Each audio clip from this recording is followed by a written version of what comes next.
Кыргызстандын соңку жаңы тарыхында ички иштерине болгон, ички иштер кызматкерлерине болгон ар түрдүү көйгөйлүү, кээде мактоо сыяктуу пикирлер айтылып келатат.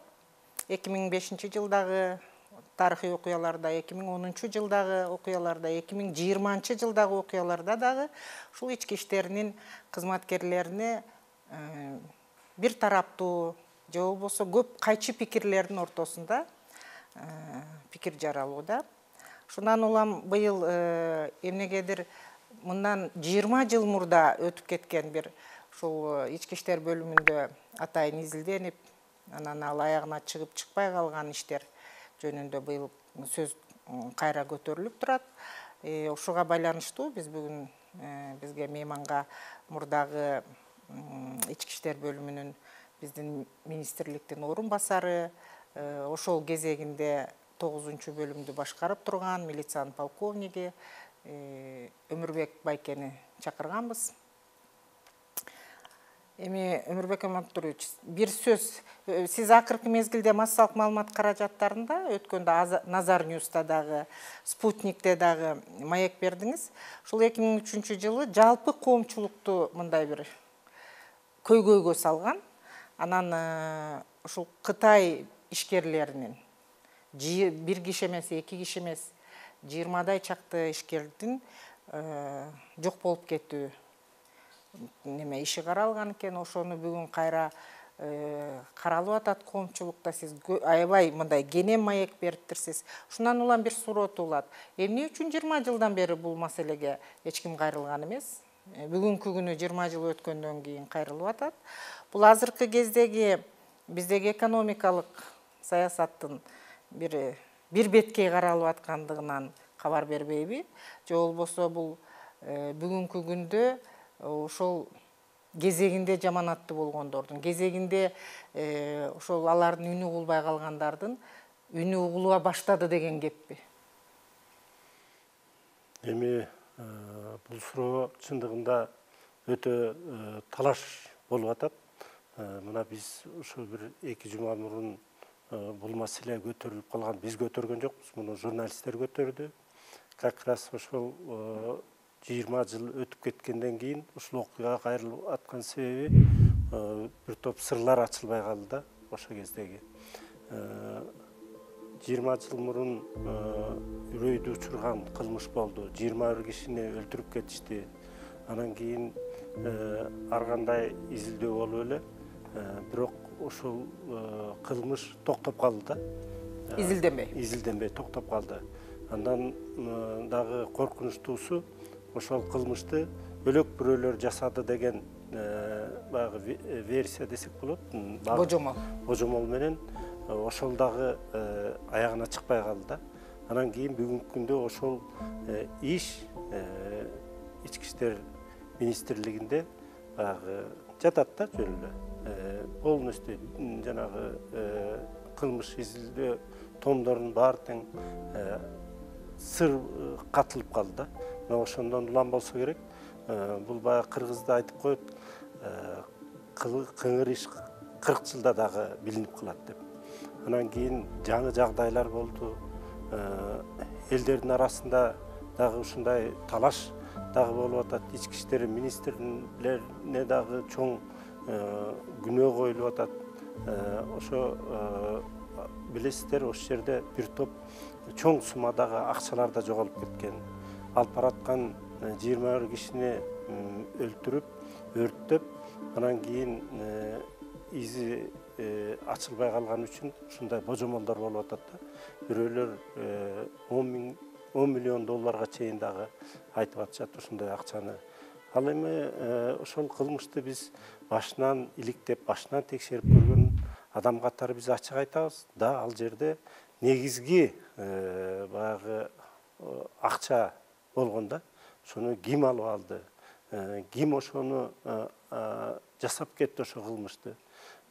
Эмне үчүн жогорку бийликте тургандар ошол ишти аягына чейин чыккан жок деген түркүн суроолор болуп атат да. Мына ошон үчүн эле ушул иш кайра каралып атат. Сиз эми кесипкөй милиционерсиз. Аягына чыгабы же бул Өткөндө спутникте дагы маегиңизде айтылып атат. Кытайлык ошол сиздин кесиптештериңиз, сиз менен мамилеси жакшы экен, өз учурунда дагы бир чоң ишти кытайлык бир ушундай шылуунду кармап берген экенсиңер, террористти. Ошого байланыштуу Кытайда жанагы атайын жибек жолуна арналган бир долбоор бар. Ошол жерде иштейт экенсиз. Балким Кытай досторуңуз кайра суранып атышат. Ушулардан улам азыркы кезде бизде Кытайдан келген уйгур бизнесмендеринин иши бизде абдан өлкөдө жакшы жүрүп атат. Ошого байланыштуу эмеспи? Өткөндө ошол Назар Ньюста дагы маек берип атат бир агай. Ал киши айтып атат, ошол кездеги биздеги ички иштер министри муну билбейм деп айтып атат, эсимде жок деп. Мындай иштер ички иштер министри болгон кишинин эсинде жок болуп калышы мүмкүнбү? Сиз орун басар болуп да иштегенсиз да. Ал кишиге мен мындай ачык баа бергим да келбейт, бербейм. Ал ар адамдын жетекчинин өзүнүн баягы ою болсо керек. Негизи мен ушул жерден айтып кетейин да. Ошо Кытай тараптагы жаңыдан ушу кылмыш башталганда өтө катуу контролго алып турушкан.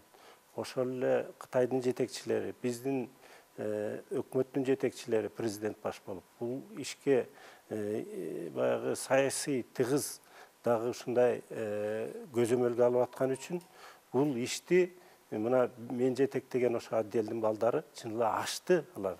Кытайдан ошол замат көп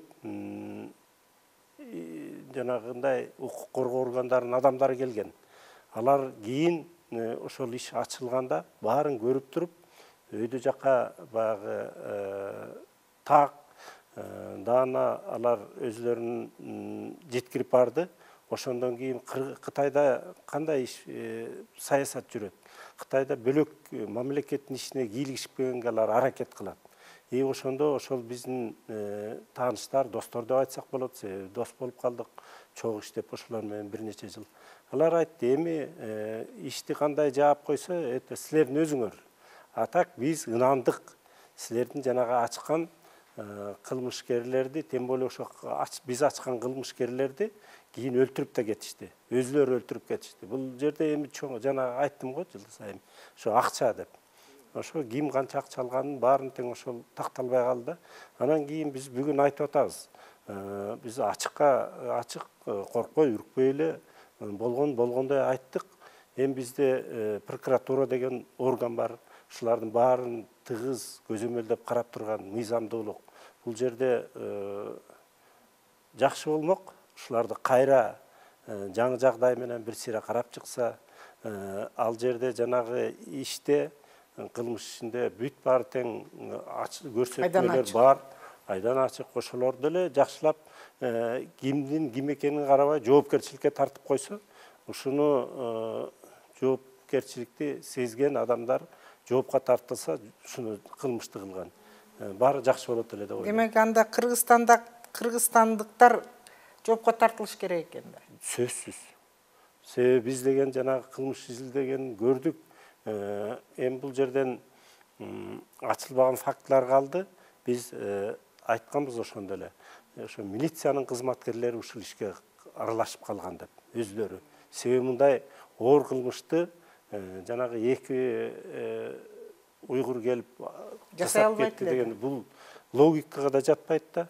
Ошончо көп киши болсо, анан кийин спутниктен дагы карашыптыр, ошондо снимокто бар деп айтышкан. Эми бул ишти баягы кылмыш изилдөөлөр, жанагы тергөөлөр жакшы билет. Себеби кээ бирлерине биз кийлигишкен жокпуз да. Мына ошол жерде спутниктен даже тартылган сүрөттөр бар. Ким аралашканын ошо сүрөттөр боюнча дагы карап чыкса болот деген.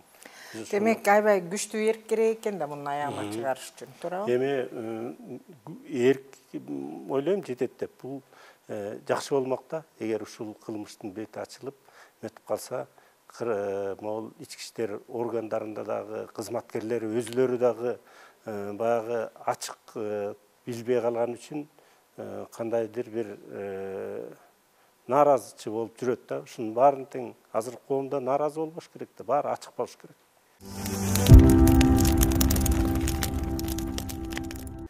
Эми жакшы кесипкөй адам экениңизди билебиз. Сиз жөнүндө жакшы макалалар чыккан.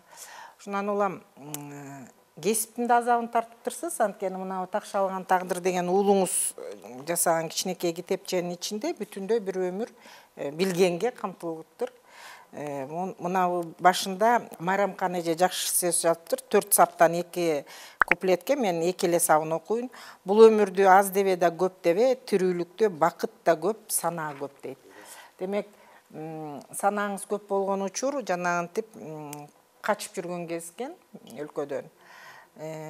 Эми кээде бир нерсеге ишениш кыйын, анткени милициянын полковниги, министрдин орун басарына чейин жеткен киши, 9 бөлүмдү башкарган киши башка жерде башпаанек издеп качып жүрөт деген мен үчүн түшүнүксүз.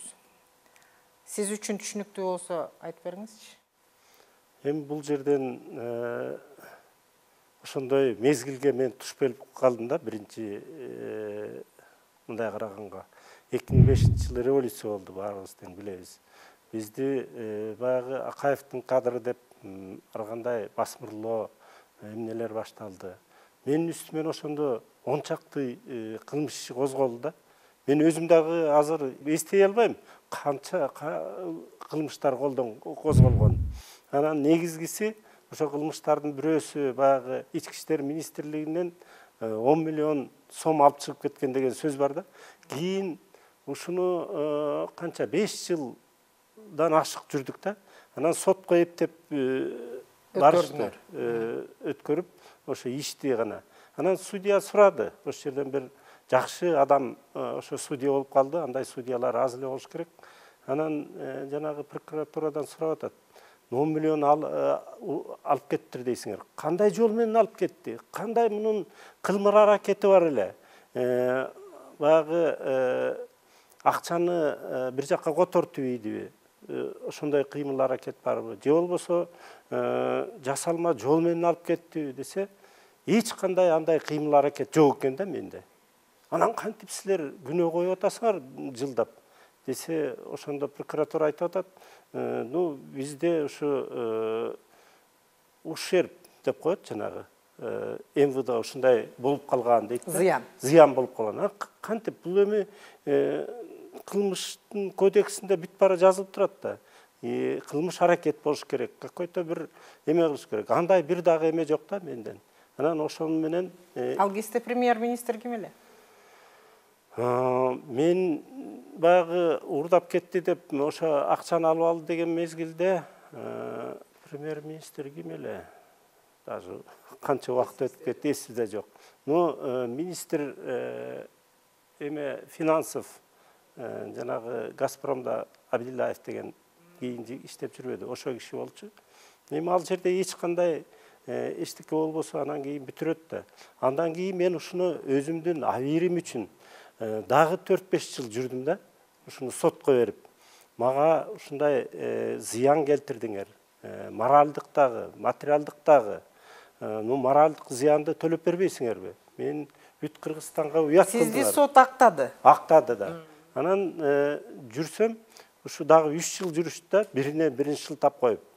Анан кийин аягында ушу 15 000 сом моралдык зыянды тартты деп, биздин эми өлкөм жарды өлкө, байкуш өлкө деп айтсак болот.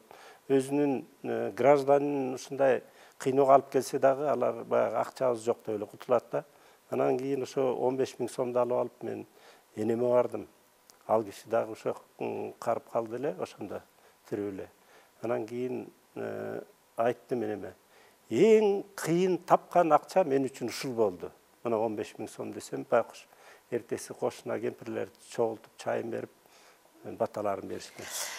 Мен бул маалыматыма таянсам, сизди тайнеңиз баккан экен. Ал кишини ая деп аябай ошол айлап ая дечкен, өзүңөр ая дечкенсиңер. Эми адатта тайнелерден абдан укушумдуктуудай тарбия келет. Ал эми бизге эмес, кыргыздын касиетинде ошол чоң нерсе. Ошол тайнеңиз сизди ушул мындай бир төбөсү көрүнгөн, элдин алдында жүргөн, мындай бир жакшы болсун деп тарбияласа керек. Актай алдыңызбы ошо кишинин тилегин? үмүттөрүн актадым десем болот. Үмүт кандай үмүт кылып жүрсө, адам болдучу, ошо адам болгонго аракет кылдык. Анан эми ал киши менин жүрөгүмдө да дайыма. Ошол кишиге дайыма Куран окутам, ошол кишини эстейм, ошол кишинин акыл насатын өзүм уже 60-та өткөнсөм дагы дайыма ошол кишинин суктанып жүрөм, кандай акылдуу адам болгон деп. Эгерде ички иштер кызматкери болбосоңуз, анткени сиз өзү граждандык сектордон келиптирсиз, баягы өтүк кийип алып, маршировка жасап, же болбосо бала жаш кезиңизден тиги арыкта жатып оперативник болбой, жакшы мектепти бүттүрсүз, Москванын академиясын. Ким болот элеңиз? Менин кичинекей кездеги ошо энем койнумда алып жатып айткан сөздөрүн эстейм. Мен бир элге кызмат кылчу адам болот болчумун. Кесипти эле мен мындай ачык айта албайм, бул болот элем деп. Но мен искусствого аябай кызыкчумун кичинекей кезимде. Даже Кыргыз драм театрына келип спектакль коюп кеткен күндөрүбүз болгон. Роль аткарып. Курманбектин жигитин ролун аткаргам. Курманбек деген эпос драма дастан. Анан кийин болсо космонавт болом деп ойлогон жокмун, бирок бөлөк бүт ушундай кыйынчылык менен жетишчү ушундай кесиптерди ойлошмун. Мен деген убагында ошо биздин КГБ деп койчу, ошол жака дагы баягы даярдап, ошонун бүт эмелеринен барып өтүп келгем. Эмнеге аякка кетпей калдыңыз? Алар даярдаган кишисин чыгарбайт эле да. Партиянын күчү менен. Партия ошо милицияга баягы Андроповдун убагында катуу тапшырма берилип калбадыбы? Коммунисттер барсын деп. Ошо обкомдун бюросунун чечими менен мен ошо милицияга барып иштеп калдым. 6 ай милициянын формасын кийбей кыжаалат болгонуңузду уккам. Формага кантип көндүңүз анан? Же эмне көндүрдү? Бул дагы өтө кызык нерсе. Чилде мен баягы гражданда иштеп жүрүп, анан форманы кийгенге батын албай жүрдүм да. Өзүм какой-то таткынчактап, мага жарашабы, жарашпайбы, эл эмне дейт дегендей. Анан ошо форманы кийбесең анда милициядан кет деп начальник УУду кат айтты. Эртеси күнү түнү менен барып кийимдеримди даярдап, эртең менен эрте чыгып келатсам, кошуна досум бар эле, ошо көрүп калып айтты, сага аябай жарашат экен деп. Мен ошондо бир канат байлагансып калдым да. Сөз кандай, Сөз кандай. Бир сөз менен мени бүт баягы эмен баарын алып салды да ошо. Күмөн. Эртең менен өттү. Эми соңку жаңы тарыхта Кыргызстандын сиздин кесиптештерге, өзүңөргө ар түрдүү сөз айтылып жүрөт. Силер колдонуласыңар, анткени ал мамлекеттин көзү, куралы, азуусу десек болобу. Кандай дейсиз? Милициянын ички иштеринин бүгүнкү күндө реформасы сизди ынандырабы? Жок. Эми мен дагы ошо ички иштер министрлигинде жооптуу кызматта, жетекчи кызматта иштеп келдим да. Анан кийин бизди дагы түйшөлткөн ушул болчу. Кандай коомго жаккан, элге жаккан ушу милиция каяктан болот деп. Билесизби, баягы 2000-жылдар башталганда биздин дагы кыйын бир жигитибиз бар. Азыр Вашингтондо иштеп жүрөт.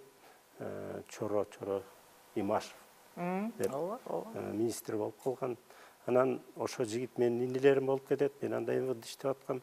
Анан сүйлөшүп туруп, ал ошол кылымдын келечеги деген чоң программадан ошо ООНго, то есть Америкага чейин кат жазып, ПРООНдон акча бөлдүрүп келди. Анан могу 1-Май районуна чоң суммадагы акча бердик да биз ошондо. Участковыйлорго жаңы машинелерди алып бердик, кийимдерин баарын жасадык.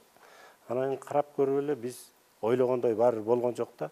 Анан кийин азыр көбүнчөсү айтып калат, ошо материалдык, техникалык жактан аксап атат милиция, ошо жетишпей атат деп. Андан эмес го дейт. Андан эмес экен. Анан кийин 2005-жылы менен тиги тышка чыгып кеткениме байланыштуу көп эми өзүң кесиптештериң менен сүйлөшөсүң да. Грузиянын министри менен Алматтан жолугуп калдык. Баягы Саакашвилидин реформасы деп, мына ошо киши министр менен мындай узкий чөйрөдө ошо сүйлөшүп калдык да. Анын өзү мактанып айтып атты. Мен милицияны оңдоп койдум дейт, Грузияны. Кантип оңдодуң деп сурайсың да. Анан айтат, мына мен министрмин дейт. Бирок мен ушу кадр маселесине катуу көңүл бурдум дейт. Мен өзүм алдымдагы өзүм орун басарыма бүт жанагы ошо кадр маселесин баарын тең ошого тапшырып койдум дейт. Тоскоолдук тоскоол болгон жок. Бирок мен өзүм контролдоп атам дейт. Кимди баягы сунуш кылса, ошо өзү буйрук чыгарып, ошолордун баарын алып келет дейт. Анан бүгүнкү күндө мен дагы ушу биздин министерствого дагы кийин менин оюм ушундай болду. Кадр менен катуу иштеш керек. Ошон үчүн жана министрлер азыр эми кадрды андан алып койсо, өзүнүн ролу кичинекей болуп калат дегенсип, эч кимге макул болбойт да. Ойлонолу дейт. Мен кат да жаздым, атайын кат жазып, өкмөткө да жибердик өткөндө. Карабайлыбы, ушул маселелерди көтөрбөйлүбү деп. Эми элестетип көрүңүз, чындыгында министрдин жумушу өтө көп. Оперативдик жумуш кылат, ал саясий чоң чечимдерди кабыл алат. Анан кийин булар ушу кадр дегенде эле илгери Союз учурунда министр кадрга только көзөмөлдөсү бар болчу. Анан кийин бизде коллегия деген болот эле. Райондун начальник милициясын даярдаш үчүн коллегияда катуу талкуу болуп туруп гана анан кылчу. Дайындашчу. Азыр болсо бир адам бүт баарына көз ачык да, мындайынча айтканда. Эмне жетишпейт эми макул реформада, түшүнүктүү кадр маселеси? Бул көп маселени камтыйт да бул жерде. Бир сөз менен айтыш кыйын. Бирок керек. Мен ойлойм, баары бир ошого барабыз. Теги эми Бакиевдердин жалпы саясаты көп убакытты алат, бирок ал кишинин ички иштерине, күч органдарына болгон инисинин кийлигишүүсү өлкөдө көп мындай татаал кийинки ошол бийликтен кетишине да түрткү болду. Ал ошондой тагдыр сизди дагы мындай четте калтырбаптыр. Анын баары өттү, албетте кетти, бир күнчөлүк болбой дегендей. Бирок азыр ошол күндөргө кайрылсаңыз, кайсы нерсе көбүрөөк эсиңизге келип, булам чыкпай жүрөгүңүздө? Эми күч менен бийликти кармап туруу бул чындыгында болбойт да. Мен Жалал Абадта начальник милиция болуп калдым да, областта. Анан акыркы ошо революция Жалал Абадтан башталды да. Биздин жанагы областтык администрацияны келип басып алышты ошолор. Анан ушунча канча күн болуп кетти, чыкпай жатышты да тиги жерде. Ошол жерде дагы ар кандай провокациялар болуп атты. Керек болсо Анын ичинде аялдар да бар болчу. Да, 60-тан ашык киши жатат ошол жерде. Ошолорду өлтүрүп салла, бийликти күнөөлөп коесуңар милицияны деген ушундай дагы аракеттер болду. Тамагына уу сээп койгула, анан тигиндей. Ошонун баарын алып биз алдынан баягы маалымат алып, журналисттерге биз ачык айтып аттык да. Азыр ушул 60 жанагы барымтада жаткан кишилерди ууланткан атат деп. Мына мен ошондо туура так ушундай команда бердим да. Тамагын албагыла, өзүлөрү алып келип берсин. Силер болчу бир тамагын колго албагыла деп. Анан кийин ошол эле короодо жаткан, площадьта жаткан боз үйдүн ичинде жаткандардын тышынан баягы аркан менен байлап салып туруп, боз үйдү өрттөп салла деген буйрук келди. Бирдеме болсо милиция жооп берет, баарына милиция. Биз оппозициябыз дегендей. Анан кийин акыркы күндөрү жанагы ошо биздин милициянын зданиясын басып алып, куралдарды алып кетебиз деген күндөр болду. Ошонун баарына тең мен өзүм бактылуу деп эсептейм. Бир дагы жанагы адамдын өмүрү кыйылган жок да. менин ошол жердеги менин да бактым, ошол жердеги элдин да бактысы экен. Мен ошого гана ыраазы болом да. Ал күндөргө мен машинди таазым кылам. Биринчи күндөрү жанагы корого жайнап кирип келген элдерге мен жардамчым коркуп кетип, албак эч кандай эме жок. Мындай эффект ушундай катуу болду да. Азыр кирип келип тиги жанагы төрмөдө жаткан бизде ИВС деп коет. Ошондо 60-тан ашык киши жатканда ошолорду качырып кетсем эмне болот деп ошо уже автоматын октоп атайын деп атканда мен ошо артымда болуп калды да. Ошон үчүн гана мен автоматтын башын жогору карай кармап калдым. Бир секундта мен канча кишини сактап калдым. Ошондон кийин мен ойлогом, ошо эч кандай кызмат, эчтекенин кереги жок. Ушулар аман калдык, ушу эмеден аман чыксак болду деп. 6 айга чейин мен өзүмө келе албай жүрдүм да. Жатып уктасаң эле ошол келет. Ошол атылып атат да. Бирок эми жаш тагдыр башка экен да, келбей коем десеңиз дагы келип турсуз 10-жылы кайра. Ошондо өкмөттө, ошо убактылуу өкмөттө иштеп турсуз. Мен укканым бар, ошол кезде Роза Исаковна жөнүндө июнь окуялары жана башка иштер менен саясий абдан тим эле кан күйүп турган кез болчу. Ал кишиге дагы жеке өзүнүн аброюна сөз тийип атканда, ошондо мен ал киши кимге турмушка чыкканын билем дегенде мындай тып-тынч болуп, сиз эмнени кимдин атын айтар экенсиз деп калдык элек. Анан Кыргызстанга, мамлекетке турмушка чыккан деп. Эгемендүүлүк жылына чейин келдиңиз ички иштеринде. Көлдө иштедиңиз, 2005-те тигини көрдүңүз, өзүңүз качууда жүрдүңүз, 2010-до келиптирсиз. Бизде эмне өзгөрүптүр ошондо? Ошол убактылуу өкмөттө иштеп туруп, бир нерсе өзгөргөнүн, ошол саясий тарыхый окуялардын бизге бир элге, журтка, мамлекетке тийгизген таасирин жонуңуз менен сездиңизби? Адам деген үмүт менен жашайт экен да. Негизги адамды жакшы үмүт алдыга жетелейт деген. Ошо 2010-жылы жанагынча бала кырылып калды. Атылып кетти да. Ошо площадьта канча тонналап кан төгүлдү да. Анан кийин биз баарыбыз ойлодук. Мына азыр ошо Роза Отунбаевага биз ишеним арттык. Мына башкарып атат. Эми мен ойлойм, бул бийликти башкаруу адамдын колунан келет. Себеби дегенде, мына Роза эжебизди карасак, бул киши кандай билимдүү, тажрыйбасы бар, ушулардын баары тең келатат. Анан кийин ушунча эл муну карап турат, дүйнө жүзү карап турат, аял киши президент болду деп. Анан кийин жанагынтип президентке асылып болгондо да лапыс нерселерди айтып атканда, мен айткан, бул киши Кыргызстанга турмушка чык деп. Колдон келсе жардам берели, Кыргызстан үчүн аракеттин колдойлу деп бардык да. Но эмне үчүн ушу болбой калды? Себеби дегенде бийликке баягы ушундай ишеним көргөзүлбөйт экен да, өңгөчө биринчи адамга. Кимдир бирөөнүн ич күптүсү болот экен, кимдин бирөөнүн көрө албаган ойлору болот экен. Ошол эле убактылуу өкмөттүн мүчөлөрү, мен ойлойм, көрүп да турдук, ошо Роза Исаковнаны мындай жакшы колдоп бере алган жок. Алар баягы мына биздин башчыбыз деп койгон менен хозяйка деп койсок болот да, мындай айтып келгенде. Булар ошо Роза Исаковнаны келиндей кылып жумшап калгысы келди да. Ар ким өзүнүн баягы кызыкчылыгын колдойм делди. Бирок ал киши макул болду да ошол кызматка. Ким менен бараткандарын үзөңгүлөштөрүн жакшы билчү да. Билип атты, бирок ошогон бир чети берген жок ал кишиге ушундай мүмкүнчүлүктү. Экинчи чети ал кишиде дагы бүгүнкү күндө ачык эле айтып койсок болот, чечкиндүүлүк болгон жок.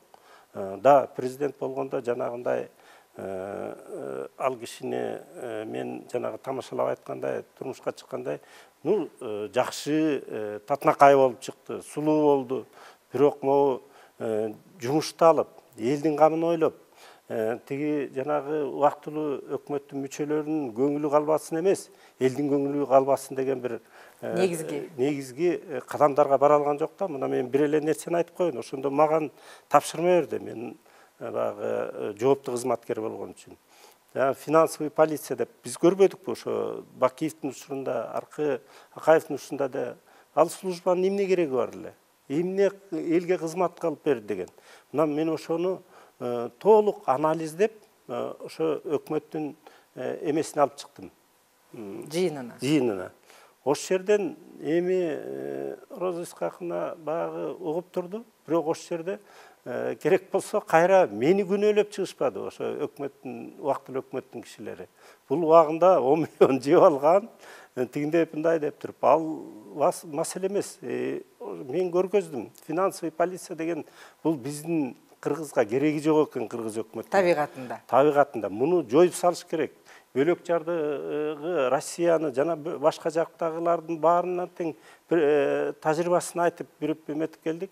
Анан кийин алдыдагы ошол өкмөттүн жыйынында ошо меникин убактылуу карабай эле коелу деп ушундай чечим. Мен ойлойм, сиз көп кишинин акырынан жоготуп атасыз да, анан сиздикин кантип колдомок эле. Анан ойлодум, ошондо эгер ошондо эжебиз деп коелучу, эми эжебизде бир чечкиндүүлүк кылып, ошентсе бир топ жардам бермек, ошондо эле жоюлмак ошо финансовый полиция. Бүгүн деле ушундай өкмөттүн бир топ кереги жок, бири-бирин кайталаган, эч пайдасы жок функциялары бар да. Мына ошон үчүн биз өнүкпөй атабыз.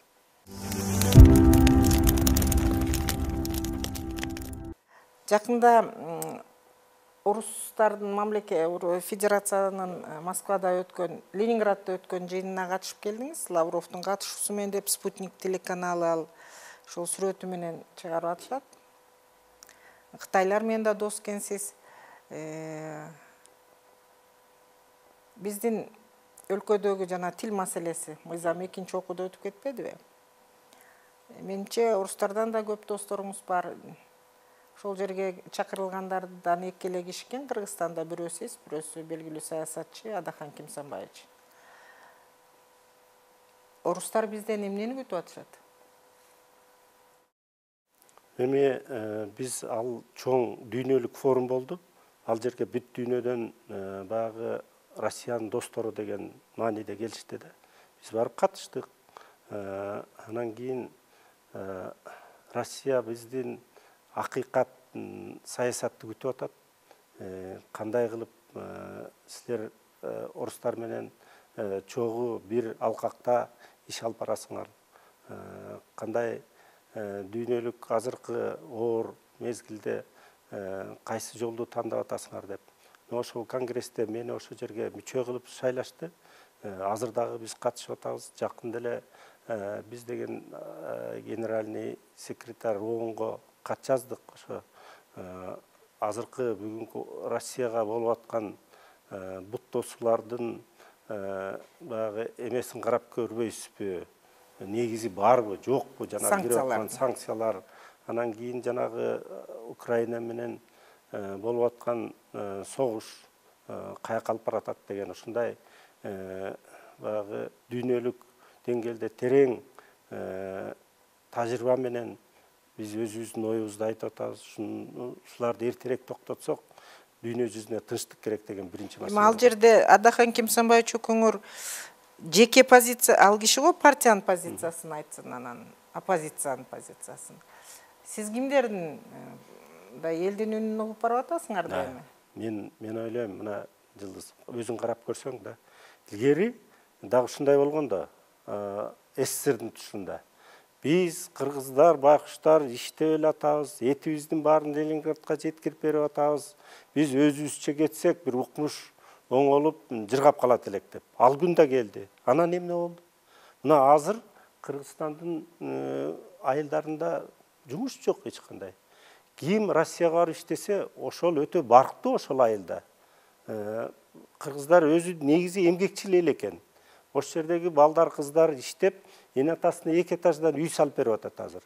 Мурун жөн эле барчыбыз. Азыр ошо барган адамга суктанып атат.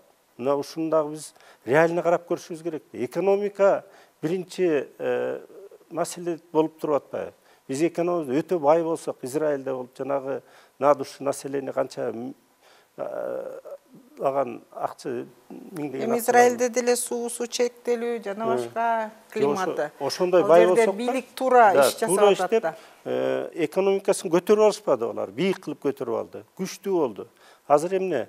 Эгер орустар менен биз 19-жылдан бери эле келе атабыз.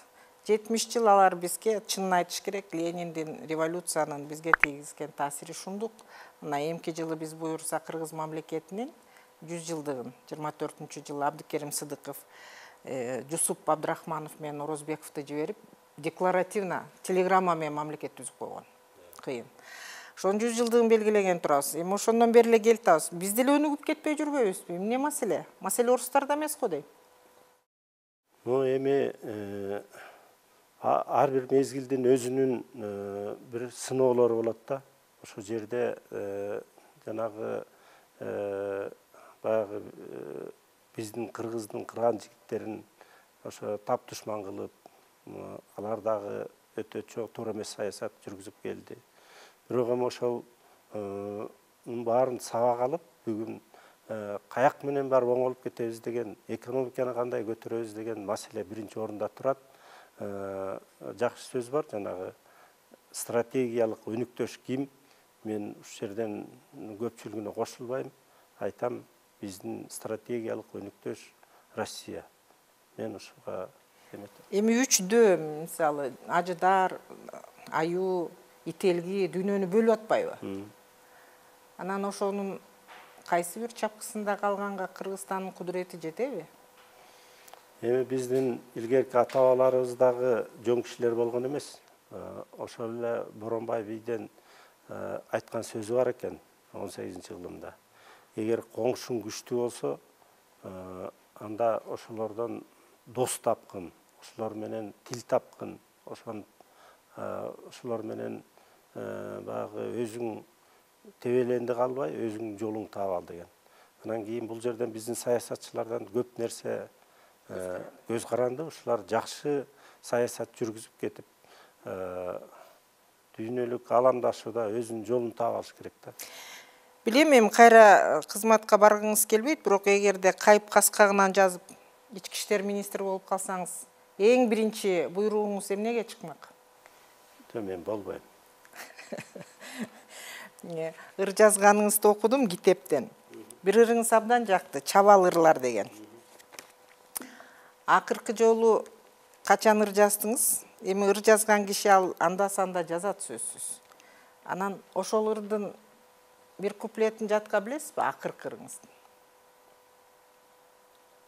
Эми ырлар качан жазылат? Ырлар көңүлүң көтөрүлүп турганда, же болбосо ошол бирлөргө мындай тамшанып турганда десек болот. Билем,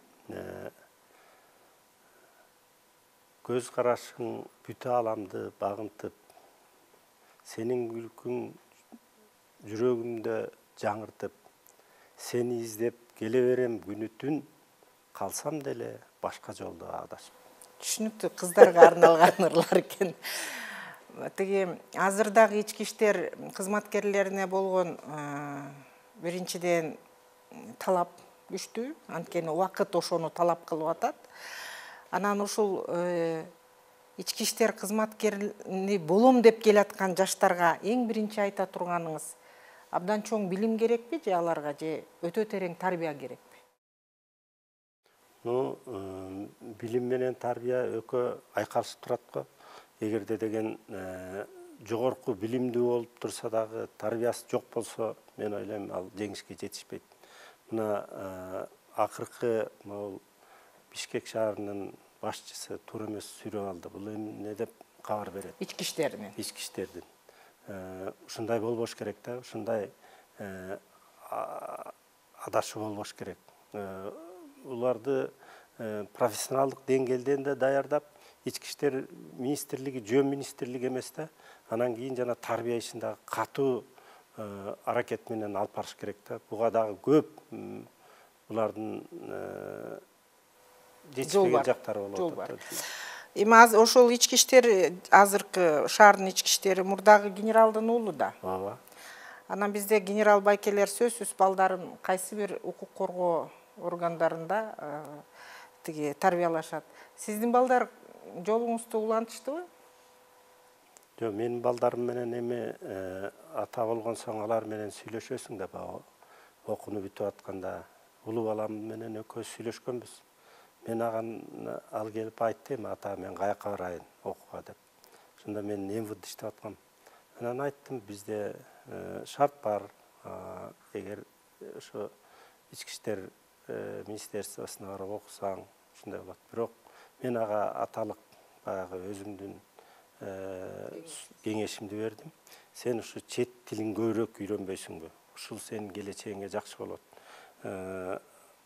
Юриспруденцияны окуп аласың колуңга, чет тилди окуш кыйын.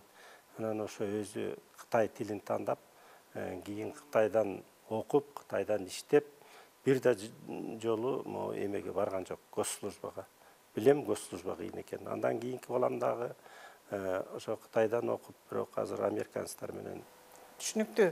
Мамлекеттик кызматта иштөө кандай опыт алдуу экенсин жакшы түшүндүрүп турсуз анда. Досуңуз барбы? Досум бар. Бирок турмуш деген экен, улам өткөн сайын ушу жакшы адамдардан да азырап кала берет экенсиң. Жакын досум каза болуп калды, ошону эстейм, биринчи дос дегенде. Акыркы жолу жеңеме эмне белек кылдыңыз эле? Гүл. Ая деп тайнеңиз сиз өткөндө айтып бердиңиз. Жатканда көп тилек кылдырчу эле. Анан ошол ал кишини акыркы сапарга узатып аткандагы бир окуяны айтып берип, мени да таң калтырдыңыз, балким көрүүчүлөрдү да таң калтырасыз. Энем ушу мен баягы төрөлгөндө эле өзү койнуна алып жатып, анан кийин өзү сөзмөр ушундай маданияттуу киши эле да. Анан кийин башынан көп нерселерди өткөргөн ал киши. Анан айтчу, өңкөм, сен ушундай чоңоёсуң, адамдарга жардам бересиң деп туруп. Анан айтты, сен уже чоңоюп келатасың. Эгер мен каза болуп калсам, ушу менин сөөгүмдү жанагы илгери прицепке салып алып барып туруп, анан коюп койчу да. Анан сен ошентпей, сен көтөрүп баргын. Денем кара так калбасын тигиндей мындай деп. Анан ошол маган катуу таасир берсе керек, ошондо мен уже 5-6-га чыгып калсам керек. Анан дайым ойлонуп жатчымын да, энемчиле эртең өлүп калса кантип ошону тиги көрсөңгө көтөрүп барам. Ал айтты, сен иниң бар, ошол жардам берсин, тигил бул деп. Анан дагы кошуна балдардан чакырып келем. Анан кийин жанагы чоң арык бар эле да, суу.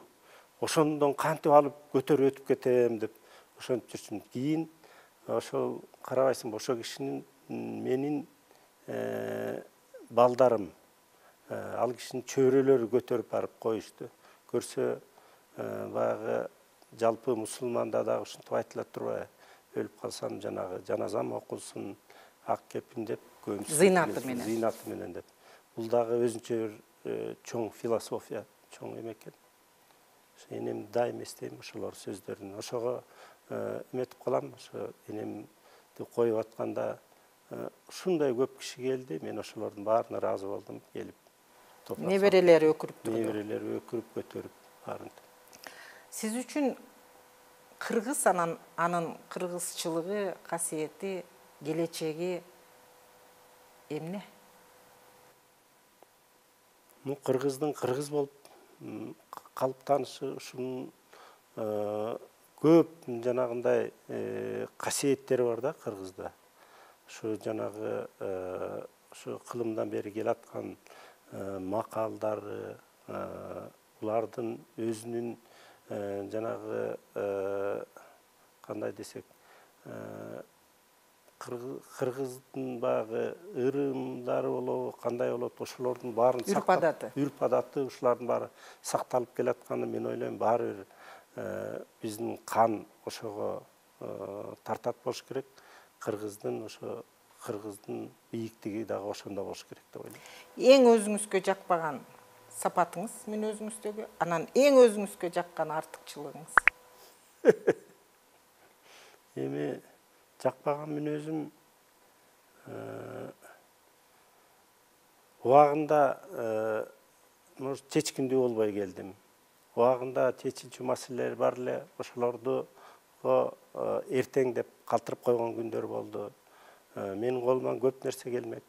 Ошолор аткарылбай калганы, ошо жанагы сен айткандай көбүр жазбай калганы деле ошо мени өкүнтөт. Жаккан ойлойм мен ушу боорукерлигим болсо керек. Мен элдерге ушундай бир кичине жакындар болобу, ким болот, өзүм бир иш жасап койсом, ошолор ыраазы болуп калса, мен ошого өзүмчө толкунданып ыраазы болом да көпкө чейин. Кыргыз өзү бардык эле кишини боорукер деп мүнөздөгөн эмес, ал үчүн ошого аябай кызмат кылыш керек. Айрыкча эркек кишиде боорукерлик бул өтө мындай сейрек кездешкен нерсе. Анда ушул жакшы сейрек кездешкен сапатыңыз менен, касиетиңиз менен көп өмүр сүрүңүз. Рахмат сизге. Урматтуу замандаштар, биз жалпы биздин Кыргызстанда ички иштер кызматкерлеринин басып өткөн жолу акыркы биздин соңку жаңы тарыхтагы жана алардын келечектеги көйгөйлөрү туурасында бир учкай сөз кылдык. Ошол боюнча өзүнүн ички бир туюмдары менен бөлүшсүн деп биз бүгүн милициянын полковниги Эгембердиев Өмүрбек байкени чакырдык элек. Эмки кайрадан сиздер менен көрүшкөнгө чейин саламатта болуңуздар. Рахмат сиздерге.